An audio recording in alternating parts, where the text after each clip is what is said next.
നമ്മൾ കമ്പ്യൂട്ടറിൽ ഒരു വർക്ക് ചെയ്യുന്ന സമയത്ത് നമ്മൾ ചെയ്യുന്ന കാര്യം മനസ്സിലാക്കി നമുക്ക് ആവശ്യമുള്ള ഗൈഡൻസ് തരാനും നമുക്ക് ആവശ്യമുള്ള ഏത് ചോദ്യത്തിനും ഉത്തരം തരാനും പറ്റുന്ന ഒരു ടൂളിനെ കുറിച്ചാണ് നമ്മൾ ഇന്ന് ഡിസ്കസ് ചെയ്യുന്നത്. Google AI studio. Google AI studio originally software ഡെവലപ്പേഴ്സിനെ ഉദ്ദേശിച്ചാണ് ക്രിയേറ്റ് ചെയ്തത്. എന്നാൽ അതിലെ കുറേ ഫീച്ചേഴ്സ് നോൺ ടെക്നിക്കൽ ആയിട്ടുള്ള യൂസേഴ്സിനും വളരെ ഈസി ആയിട്ട് യൂസ് ചെയ്യാം. സ്ട്രീം എന്ന് പറയുന്ന ഓപ്ഷൻ യൂസ് ചെയ്ത് ഏത് വർക്കിലും, ഇപ്പോൾ നമ്മളൊരു എക്സൽ ഡോക്യുമെന്റ് ക്രിയേറ്റ് ചെയ്യാണ്, അതല്ലെങ്കിൽ നമ്മൾ വൈഫൈ നെറ്റ്വർക്ക് കോൺഫിഗർ ചെയ്യാണ്, അങ്ങനെ ഏത് സമയത്തും ഹെൽപ്പ് ചോദിക്കാൻ പറ്റിയ ഒരാളാണ് സ്ട്രീം എന്ന് പറയുന്ന ഫീച്ചർ.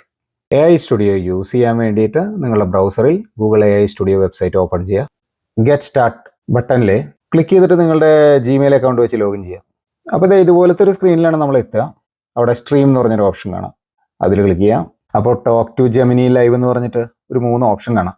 ഇങ്ങനെ ഒരു സ്പ്രെഡ്ഷീറ്റ് ഉണ്ടാക്കിയിട്ടുണ്ട് നമ്മുടെ മൊബൈൽ ഫോണിന്റെ കേരളത്തിലെ സെയിൽ അനുസരിച്ച്. അപ്പോൾ ഇതിലിങ്ങനെ വർക്ക് ചെയ്തുകൊണ്ടിരിക്കുന്ന സമയത്ത് നമുക്ക് കുറച്ച് ക്വസ്റ്റ്യൻസ് ഒക്കെ ഉണ്ട്. അപ്പോൾ അതിനായാൽ സ്ക്രീൻ കാണണ്ടേ? അപ്പോൾ അതിനുവേണ്ടി ഷെയർ സ്ക്രീനിൽ ബട്ടൺ ക്ലിക്ക് ചെയ്തു. ക്രോമിൽ ഒരു ടാബ് ഷെയർ ചെയ്താൽ മതിയോ, അതോ ഒരു വിൻഡോ വേണോ, അതോ നമ്മുടെ മൊത്തം സ്ക്രീൻ ഷെയർ ചെയ്യണോ? അങ്ങനെ 3 ഓപ്ഷൻ ഉണ്ട്. സ്പ്രെഡ്ഷീറ്റുള്ള വിൻഡോ സെലക്ട് ചെയ്തിട്ട് ഷെയർ ബട്ടണിൽ ക്ലിക്ക് ചെയ്തു. അപ്പോൾ ഈ സ്ട്രീം എന്ന് പറഞ്ഞ ഓപ്ഷനേ ലൈവായി. ഇവിടെ പ്രിവ്യൂ കണ്ടോ? ഈ വിൻഡോയിൽ നടക്കുന്ന കാര്യങ്ങളൊക്കെ ഗൂഗിൾ ജെമിനിക്ക് കാണാം. അത് കാണുന്നു എന്ന് മനസ്സിലാക്കാൻ വേണ്ടിയിട്ടാണ് അത് ഇവിടെ ഒരു ബ്ലൂ കളറിലെ വീഡിയോന്റെ ബട്ടൺ വന്നിരിക്കുന്നത്. നമുക്ക് ഹെൽപ്പ് വേണ്ട സമയത്തെ സംസാരിച്ചിട്ട് ഹെൽപ്പ് ചോദിക്കാം. അതിനുവേണ്ടി മൈക്രോഫോൺ ബട്ടൺ ക്ലിക്ക് ചെയ്താൽ മതി. അപ്പോൾ നമുക്ക് സിമ്പിൾ ആയിട്ടുള്ള ഒരു ഹെൽപ്പ് ചോദിക്കാം. അപ്പോൾ ഇതിനകത്ത് ടോട്ടൽ എങ്ങനെ കാണാന്നുള്ള അത് ചോദിക്കാം നമുക്ക്. നിങ്ങൾക്കിപ്പോൾ മലയാളത്തിലും ഇംഗ്ലീഷിലും സംസാരിക്കാം. ഞാൻ മലയാളത്തിൽ സംസാരിക്കാൻ പോകാം. മൈക്ക് ആക്ടിവേറ്റ് ചെയ്യണേ. അപ്പോൾ ഇതിലെ ഈ D കോളത്തിലെ സമ്മറി എങ്ങനെ കാൽക്കുലേറ്റ് ചെയ്യാം? ആ D കോളത്തിലെ സമ്മറി കാലത്തിലെ സെല്ലുകൾ തിരഞ്ഞെടുത്ത് മുകളിലുള്ള ഫോർമുല ടൂൾ ബാറിലെ സിഗ്മ സം ബട്ടൺ ക്ലിക്ക് ചെയ്യുക. എന്ത് കാര്യം ഉണ്ടെങ്കിലും ഇതുപോലെ ചോദിച്ചാൽ മതി. അതല്ലെങ്കിൽ നിങ്ങൾക്ക് ഇവിടെ ക്വസ്റ്റ്യൻ ഇവിടെ ടൈപ്പ് ചെയ്തിട്ട് കൺട്രോളും എൻ്റർ കീയും കൂടെ പ്രസ് ചെയ്താൽ മതി. To calculate the sum of column D, first click on an empty cell where you want the sum to. Question type ചെയ്തപ്പോൾ തന്നെ അയാൾ പറഞ്ഞു തരാൻ തുടങ്ങി അല്ലേ?